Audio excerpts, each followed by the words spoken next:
Hey guys, welcome to my Project Solo update number 3. First off, you may have noticed that I actually end up renaming the channel to the Sovereign Self, which is different from what it used to be called, and that was What I Don't Tell My Wife. There's actually a story about that, and I'll get to it at the end of the episode.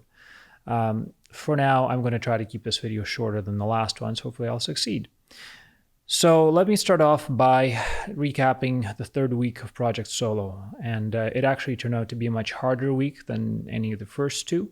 And I think the reason why is because, well, obviously the hype has died down, and the excitement has died down as the work progresses.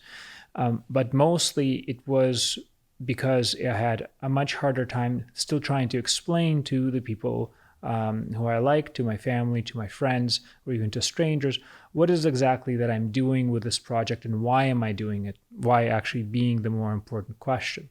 And that really led me to ask myself a lot of questions and a lot of the same questions that everybody else was asking me, but naturally I couldn't particularly deflect them as well as I could anybody else's. Because as you may recall from the last episode, we tend to build this objective self, this person in our head who's in another more fair, hopefully, rendition of us with whom we negotiate and with whom we discuss things internally in order to run a solo project, in order to do things that are independent. So this solo self of mine, this objective self of mine, was kind of having a lot of trouble explaining to myself why this project was necessary and what I was trying to accomplish with it. And part of the reason why that was the case, as I understand it, was that we all, or many of us, and myself included, have a huge challenge with what I call the self-narrative, so your own narrative. So what is a self-narrative? It's a comprehensive story of what is it that you've done, what you've accomplished, what has happened to you, and why you've done it. So it's separated, I think, from your emotions. It's separated from the feelings of other people, the impacts of other people, but it is really more so your own story, your own narrative, as if it was an autobiography or a film. And most of us tend to miss it. And the reason why we miss it is because we tend to live in the world and respond to it, and we don't have the capacity quite often to go back and retell and reprocess all of the things that have just happened to us. Instead, we just continue. So if you actually are forced to have a conversation with this objective self of yours, the question that really comes up is this: who is it that you are actually talking to? And unless you have a clear answer, you will have quite a lot of difficulty explaining yourself to yourself, as I have been this week, until I started trying to piece things together. So first of all, what does it mean to tell your own story, right? So first of all, you have to explain what happened to you over a certain amount of time. Obviously, it's great if you can retell your whole life and it's all cohesive and organized, and that means you've done a lot of psychological work, which is magical. Congratulations. But you can also do it in smaller chunks, right? You can rationalize your project or your desire for independence or the need for independence with, something that's maybe 3 months or a year in length, and kind of work with that. And as you're trying to do that, the things I encourage you to pay attention to and really try to understand which moments of the things you're actually describing and that narrative that you're building, what were they like? Were they tragic? Were there heroic moments? Were there accomplishments? Were there mistakes? Were there things that you feel proud of, or that you feel and you've done incorrectly? And as you start building this narrative, so you can create some sense of history in yourself, the first thing that you really need to list is what is it that you did. And then as you list them, also get into why you did what you did. And what happens is that many of our actions realistically come from a bit of a base instinct. Like, we don't really think about most of the things we do in real life, especially not things that are complicated or scary or emotional, or ones that are often internally driven. We kind of have this instinct to say or do what is right, and we just go ahead and do it, and we don't really understand why. But this understanding of why we do the things we do and what is the story of this rational person, this objective person that we are now trying to operate as or on behalf of, is a fundamental element of what your actual self can be and what your actually self is. So as you start telling your story to yourself in order to rationalize and explain to yourself why is it that you're trying to strive for independence or doing a project on your own and taking the time away from your other obligations. What you actually start doing to your brain is that you actually start teaching it words to describe things that you've done and assigning words to the things that you've done and things that you've accomplished. So you start making them real. You start making them tangible. And in making them tangible, what you're doing is you're effectively having to start subconsciously or maybe consciously deriving reasons for them, right? So we don't do things without reasons. We don't operate illogically or irrationally, and even rational actions have a very solid base for why we do things. And it is in understanding these reasons and in understanding these motivations that you can really figure out how is it that you work and build that complete narrative. So a very simple way for those of you who are actually struggling with having a clear self-narrative, and you will actually know that you have an issue with having clear self-narrative by being able to try to reflect and explain yourself to yourself, even in the context of this project that you may or may not be doing, you could even be thinking about doing, and seeing if you have a single story that you could tell to yourself.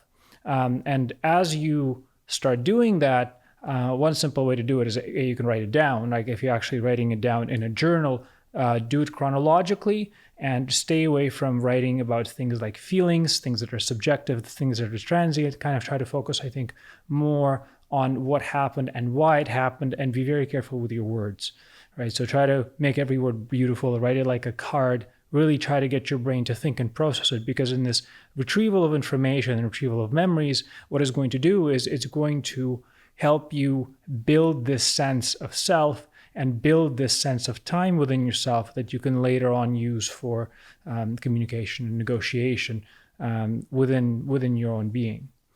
Or another option is if you make a video about that.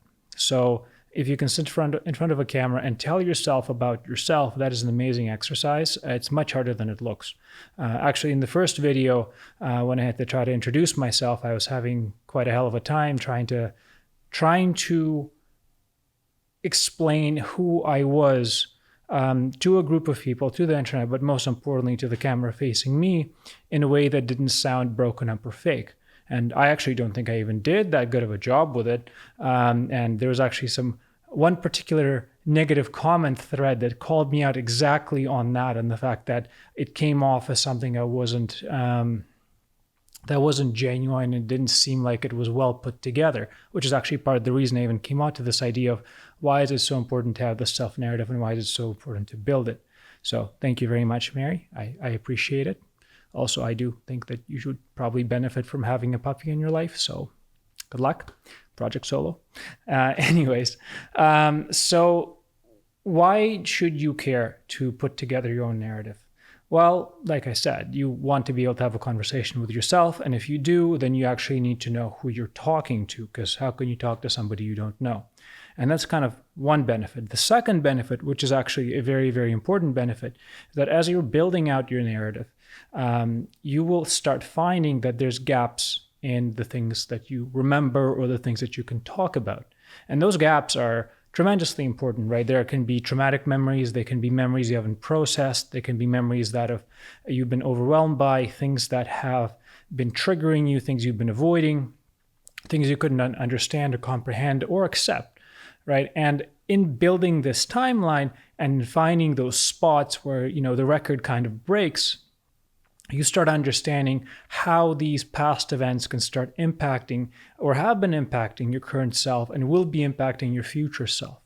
And in some cases, especially if you've been having a hard year or a hard life or a hard number of years, you may find that you have more areas that are scratched out than not. And that alone will be a huge, huge indicator for you for the work that you have to do on yourself, and that will be tremendously beneficial to you even in the short term if you can start linking together the story of yours. My father-in-law actually writes about this quite a bit. So Jordan has a rule in his new book: if old memories still upset you, write them down carefully and completely. So this is exactly the same idea. And the purpose to me of writing this down is not to just deal with upsetting memories, but to link things together into a narrative that makes sense so that you can start rationalizing and justifying your own existence and communicating reasons to change that existence, first to all to yourself and then through yourself and your objective self to others. So in terms of this idea of the self-narrative, if you want to be successful in accomplishing anything in the world, you have to come from a place of understanding. The place of understanding has to be coherent enough in its timeline and its narrative that you should be able to explain yourself to yourself. However, that's hard because we don't really spend the time on this.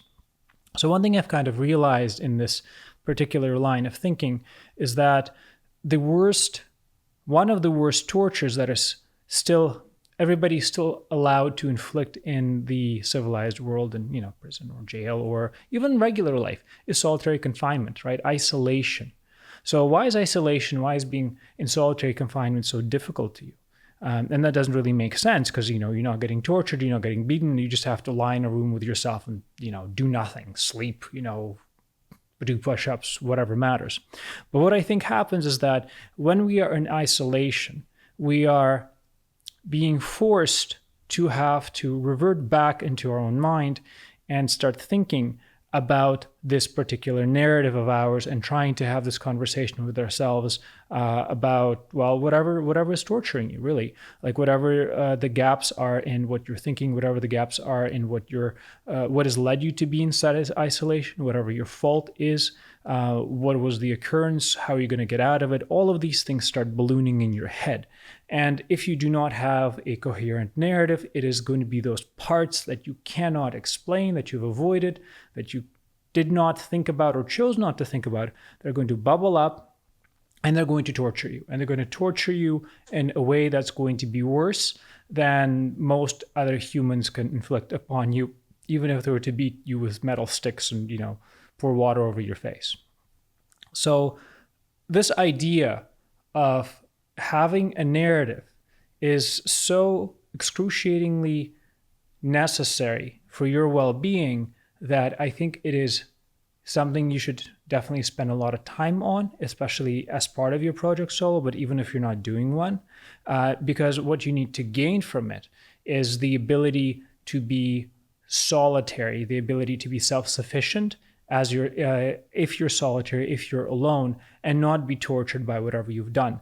Because trust me, if you hate yourself to the point where you can't be alone with yourself, then I doubt that you will be able to really, truly, genuinely connect with too many things in the world from the perspective of your own good.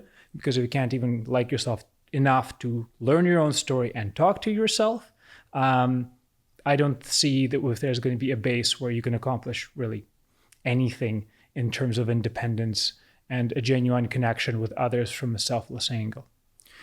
So one thing that you have to think about also when it comes to this idea of solitarity is this. Solitary reflection is really the mandatory part of every major religion, of every major meditative state, of every disciplined art, martial art. If you think about it, monks sit there and they meditate in a cave for God knows how long. Monks can sit there and they can pray on beads for days on end. And the idea really is for you to learn how to be one with yourself, to find these areas that have been destructive in your life, ones that prevent you from moving forward, and come to peace with them through meditation, through prayer, through cultural practices, or through just simple suffering, right? There's sometimes that you have to just sit there in a room by yourself and be sad.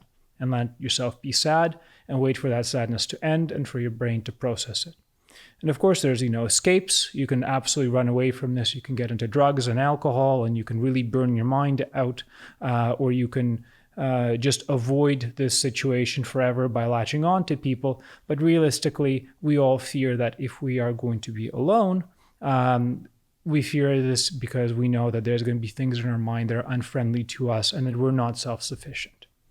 So I believe that this idea of having a narrative which you're okay with, having a story with which you can communicate, and a person who has that story, who is a fair rendition of yourself to communicate with, is a critical part towards becoming independent. I actually had a really good conversation this week with an artist named Landon, although I don't think he wants to be referred to as an artist, but that's too bad. That's the archetype I apparently use.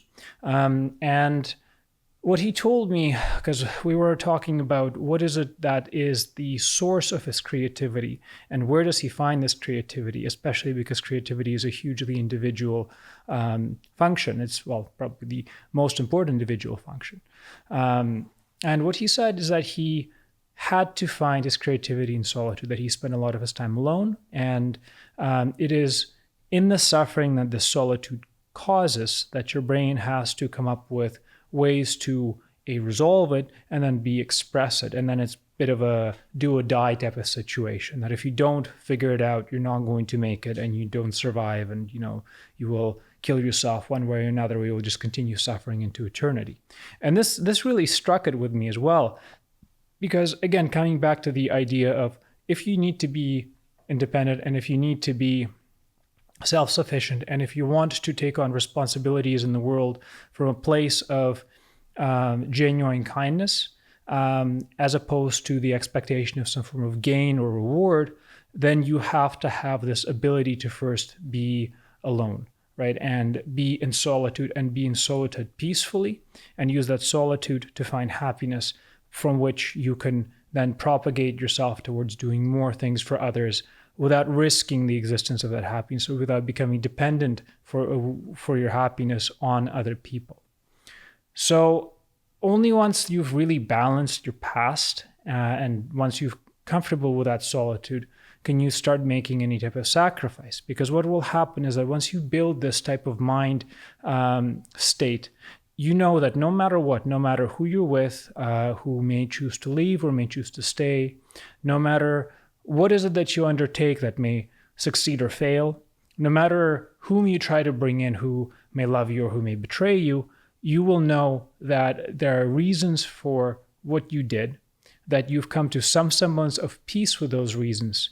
And if your endeavor falls apart, you're actually going to always have that comforting solitude that you can come back to, where you can heal, where you can fix yourself, and where you can really become, again, truly independent and be able to present yourself to the world one more time.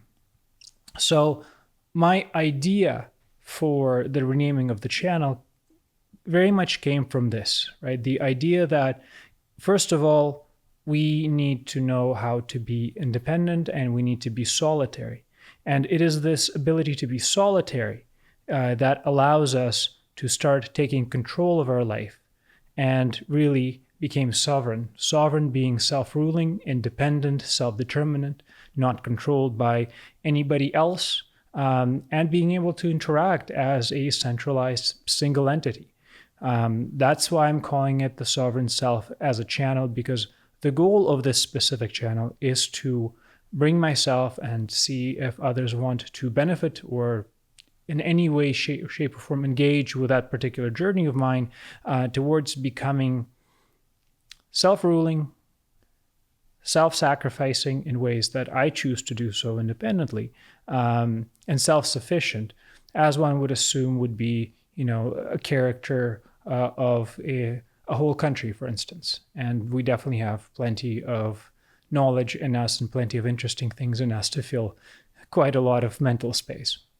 So that's the reason why I'm changing the channel name. If I have to explain what the purpose of this channel is in a shorter term, it is the ability to, it is the channel which is committed towards the search for peace in solitude and the empowerment that the solitude brings, that will allow you to go out and take on the world for what it is, without becoming dependent on it, and without becoming broken or getting broken by the commitment it requires.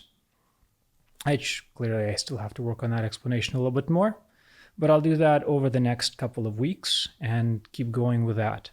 If you actually are looking for an inspiration, a much clearer explanation for people who've figured this out, take a look at religious people who have accomplished this sense of peace in themselves, who, when you meet, they have this very divine clarity about them, who tend to be able to walk into a room and sacrifice, all of these material goods that we think are necessary. They can live in a cave, or they can live in a monastery, or they can travel the world and spend their life taking care of children. And it seems that no matter how much people take from them or how much they give, they always have this presence of kindness and peace and happiness. And some explain it as their connection to God. Others explain it as their connection to nature. Others explain it as some form of connection to nirvana or these other principles. But I think they all stem from the same place, which is, here is how you can be at peace with yourself and extend yourself to the world and give yourself to the world without having some form of expectation or dependence on payment, and just by being unconditional. So if you want to learn how to be unconditional, I think one of the first steps you have to take is to tackle this notion of individual narrative and come to peace with yourself and be able to sit in a room for a day or a week and be okay at the end. And then you'll see how much freer you feel afterwards. So that's probably it for this episode, guys. I'm trying to keep them shorter. I understand people love my ramblings, but I have to be respectful of them to some degree. I am going to try doing some interviews this week. One of the first interviews I want to do is with Landon and talk more about this idea of solitude and creativity. So I'll try to throw it up on my channel before my next video comes up. And what I'll also do is I'll make a short 5-minute summary of what I talked about, well, hopefully 5 minutes, in the attempt that people will watch that more and will maybe find it more interesting than watching the whole video. Lastly, the ThinkSpot community is up. For those of you who are doing a project solo and are open to sharing, because it's been about a week, please throw things up. We've had a few people already kind of put up some content. But otherwise, if you have questions or if you need a place to discuss things, I'm on there. I'm in the comments. I'm going to keep trying to make more content. Please provide feedback. I really like it. It really gives me meaning to be able to respond to people and share whatever experiences I have. And I'll keep working on my next video and clearly a slightly more coherent explanation for this Sovereign Self channel. Thank you for watching, guys. I'll see you next week. Well, maybe sometime earlier. Bye.